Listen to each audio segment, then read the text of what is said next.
Hi, Sandra here from createinspain. I wasn't intending to make this video today, but I think it's necessary.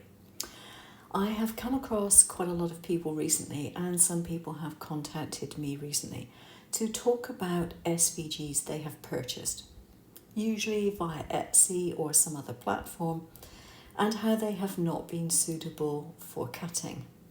Now, I hate to say this because there are plenty of people on those platforms, I'm sure, who know exactly what they're doing.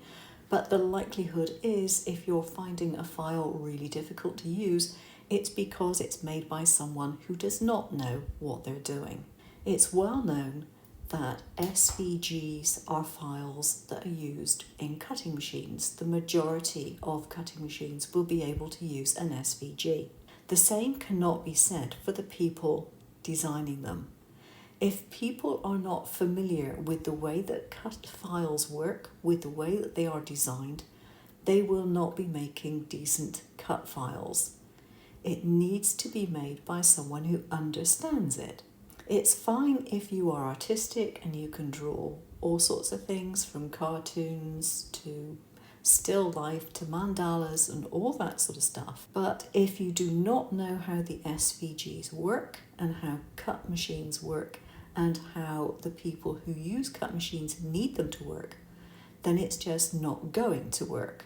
For example, I'm on my iPad here and I am using Concepts. Now, Concepts is an iPad app that will design anything you want it to, and it can export as SVG, or it can export as a JPEG or a PNG or lots of other formats.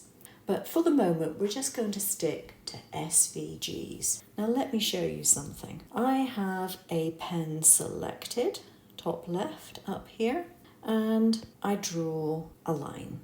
This line is a path from A to B. This wiggly line is a path. I can pick up another pen tool in my arsenal and I can do a very similar line, but one which has a different type of stroke. Again, and I'm going to go back to my thin line for writing purposes, A to B. The path, and I'm going to change pen colour here so you can see it, for this particular pen stroke is right the way through the middle of this stroke, like that. It is not the outer line of the stroke. The stroke in this particular instance is an effect. I could just as easily take a watercolour brush and do another stroke.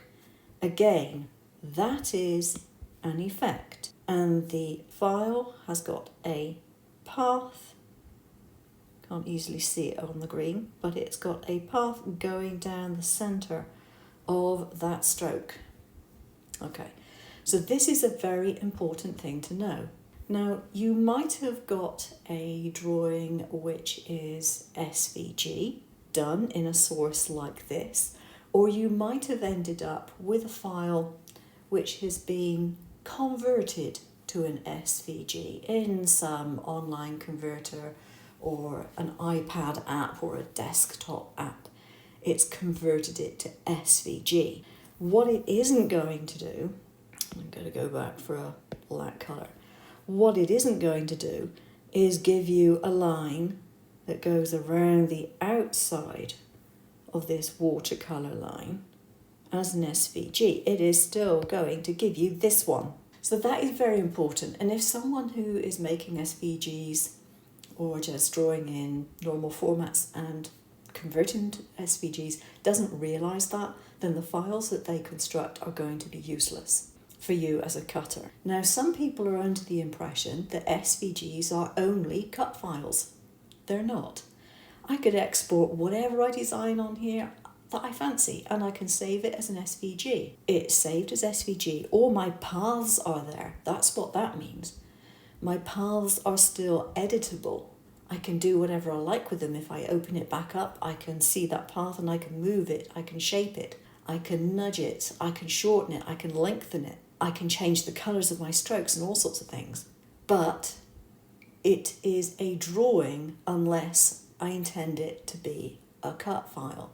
If I'm designing a cut file, I'll make sure that if, for example, I'm drawing a circle, I am drawing 2 circles, because that makes an entire path. So that would be a letter O, for example. Very badly drawn, but it would be a letter O. If I was to just do that and say, okay, that's an O, and I'm going to save that to SVG, that is all I'm going to get. I'm not going to get the 2 lines. So if I intend to cut it out, all I'm going to get is a hole. I'm not going to get a letter O at all. So it does make a very, very, very big difference. Do a trace on it. That's fine. But if you want an SVG, a proper SVG for cut machines, go to someone who uses a cutting machine in the first place. Go to someone who designs for people who cut and not for people who only draw. I would suggest, for example, online that you go to the Dreaming Tree or something like that. Someone whose reputation is staked on cutting files if you're going to buy them. Okay, that's it. Thanks for watching. See you again soon. Bye now.